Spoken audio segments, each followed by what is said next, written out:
Let's talk about being a baseball beat writer. What's your typical day as a beat writer look like? Well, it's not a typical day has changed since COVID. What used to be is I would get to the ballpark probably 4 hours before the game, and I would spend maybe 45 minutes in the clubhouse talking to players. And that's really where you really try to learn things about what's going on and get to know the players so they trust you and tell you things. And the basic entire point of my job is to tell people something they don't know. And the way that I do that is by talking to the players and the coaches, which has been much more difficult to do since we've not been able to go in the clubhouse since pre-COVID. Now we can go on the field and we can talk to them a little bit on the field in the dugout, but it's not the same because the players are much busier. When they get to the field, they actually have to start working, as opposed to when they're sitting in the clubhouse, they have more free time. They might just be sitting watching TV or looking at their phones or whatever, and you can have a little more conversation with them. And then once the game starts, you're just pretty much watching it and you're writing your story as the game goes on, because I have to have my story done the second the game is over.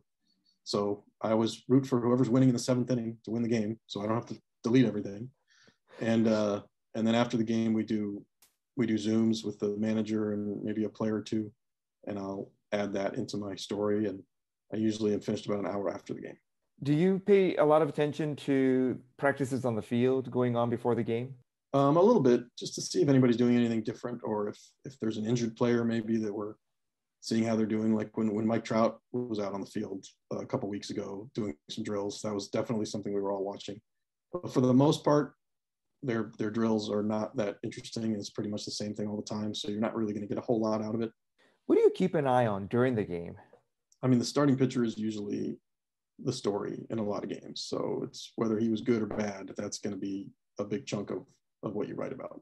There's a lot of websites that you can use as the game's going on to track, how the pitcher's doing, what his velocity is like, how many pitches he's thrown, how many pitches of each kind he's thrown, how many swings and misses he's getting. These kind of things are all sort of interesting and can tell you a little bit more about how the game is going. And then you just are kind of looking at, trends, things that are happening. If a player has been doing well over a bigger picture of games, a couple of weeks or a month, then you'll pay a little more attention to that, how that's going more than just what he did in that particular 9 innings. So you're kind of watching all those things. Is it easy to see a game from the press box? A lot of people ask me, hey, press box must be great, place to watch a game. But in my experience, it's actually easier to watch the game on TV. There are pluses and minuses for both. You certainly do see some things better on TV. You see the pitches a little better on TV. You can have an idea of like balls and strikes much better on TV. Sometimes the TV will show you shots of something that's happening in the dugout that you might not see if you're actually sitting at the game. In person, you get to have a better idea about like how players are positioned. And, if there's a ball in the gap and you don't know if the guy from first is going to be able to score, you can tell much better in person than on TV, because on TV, the camera is showing the ball. You're not seeing the runner. You get to see what's happening in the bullpen more. TV doesn't always show you who's warming up and when they're warming up. The perfect thing is to be at the ballpark in the press box with the TV, so you can have both of those things at the same time. And you have TV in the press box, right? Yes. But you're on the road quite a bit, right, as a beat writer? Yeah, I think it's about 140 days a year when you figure spring training plus the season plus the winter meetings and the GM meetings and other things like that. So it's quite a lot. Do you think it affects family life for beat writers? Do you think it makes it more difficult? Yeah, it definitely can be difficult. It can be a challenge. When my kids were little, I actually did not have the same job. I was in the Bay Area, and I covered the A's and Giants, and I only covered the home games mostly. I made a few road trips a year, but it wasn't anything like this. And that was actually a much better job to have when my kids were little, like 2, 3, 4, 5, 6 years old, because I was home a lot more. And what time do you usually get to go home? Usually about an hour after the game is when I'm done.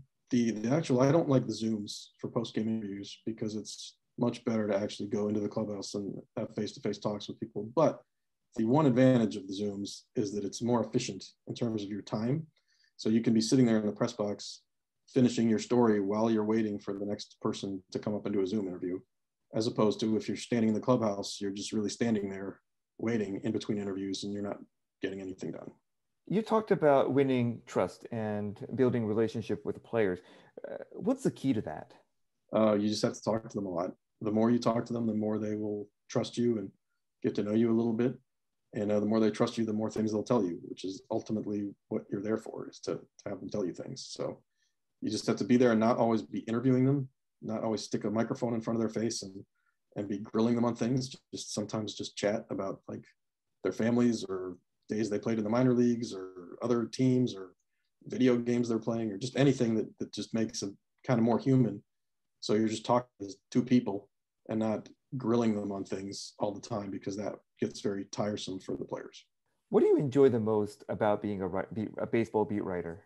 I think I like having the chance to sort of know everything as much as possible about one team. I think I would not do very well if I were a writer that had to cover all different sports and had to sort of know a little bit about everything. I'd much rather know a lot about one thing. And my friends actually kind of make fun of me because I don't know anything about the NFL or the NBA, because I'm just so focused on baseball. And even still within baseball, I get kind of focused on the Angels too. So I don't necessarily know everything that's going on with the Marlins or the Mets or the Tigers, more than just like a guy playing in a fantasy league might have more knowledge about those other teams than me. But I know more about the Angels than any of those people. So that's basically the way I like to do it that way. You've covered several teams in the past. What do you enjoy the most about covering the Angels? Well, they got Shohei Ohtani, who's obviously a player that we've never seen before, and they got Mike Trout. And those are two pretty good guys to start with. You know, it's great to see history made, which is what I see with those guys. I tell people that the three players I've seen the most in my career live are Mike Trout, Albert Pujols, and Barry Bonds from previously when I covered the Giants. So that's a pretty good collection. And now I also have Shohei Ohtani, who's got a long way to go to catch up to those other guys just in terms of the number of games. But, you know, I've seen more of Shohei Ohtani than any other writer in America, for sure. So I kind of consider that a pretty cool thing. What was Barry Bonds like in person? He was not really a big fan of the media. So we didn't really have too many buddy chats. But watching what he did on the field, and obviously there were some asterisks involved because he was certainly most likely using steroids for some of that. But still, the performances he put up in those years from 2001, 2, 3, 4 were just insane. I mean, if you look it up in Baseball Reference, it'll blow your mind. His on-base percentage for the season one of those years was like 600. His slugging percentage was like 1,000. You know, it's ridiculous. It was quite a show. What was the most exciting or shocking thing about Barry Bonds on the field? About what he did on the field? I mean, there were so many times where you just knew he was going to hit a home run. I saw him intentionally walk to the bases loaded, which is pretty crazy to imagine because the other team was so afraid that he was going to hit a home run. And that is something that you don't see very often. And that kind of tells you that he was playing on a different level than everybody else. And you don't feel the same way about, even with Mike Trout or Shohei Ohtani, like, you know, that, oh, this guy's going to hit a home run. You don't get that same feeling. I mean, they're different. Trout is a better all-around player than Bonds. Certainly the years that I saw Bonds was when he was older a lot, and he was more just an offensive machine. Trout is more of a balanced player, that he's not as good a pure hitter as Bonds was, but he's a much better defensive player. He's much faster.